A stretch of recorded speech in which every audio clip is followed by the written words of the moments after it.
ভাবছিলাম চুপ থাকবো, কোনো কথা বলবো না, বাট বাংলাদেশ ক্রিকেট টিমকে নিয়ে কিছু কথা না বললেই না।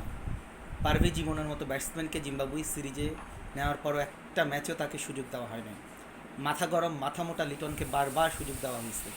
এতবার ব্যর্থ হওয়ার পরেও তাকে লিটন ডাককে বারবার সুযোগ দেওয়া হয়েছে। আর শান্ত আর লিটন এরা একজোট হয়েছে।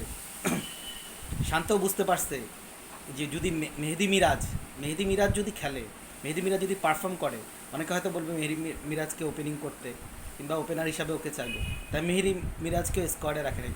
ইভেন ওকে ওয়ার্ল্ড কাপ স্কোয়াড থেকে বাদ দেওয়া হয়েছে মেহেদি মিরাজকে। আসলে এটা মানা যায় না। মেহেদি মিরাজের মতো পারফর্মার, যে কিনা বিপিএলে 2টা হারা ম্যাচ, 2 ওভারে 40 রান নাকি 35 রান নাকি এরকম 2টা ম্যাচ মেহেদি মিরাজ জিতাইছে। বিপিএলে চ্যাম্পিয়ন টিমের খেলোয়াড় মেহেদি মিরাজ এমন একজন খেলোয়াড়, সে যেমন ব্যাটিংয়ে পারদর্শী তেমন বোলিংয়ে পারদর্শী। এরকম একটা খেলোয়াড়কে বাংলাদেশের মতো যারা ডাকমারাকেই সেরা পারফরমেন্স মনে করে, ওই দলটার একজন খেলোয়াড় হিসেবে অন্তর্ভুক্ত করে না, এটাই আমারে শঙ্কিত করে এবারে ওয়ার্ল্ড কাপ টিমটা নিয়ে।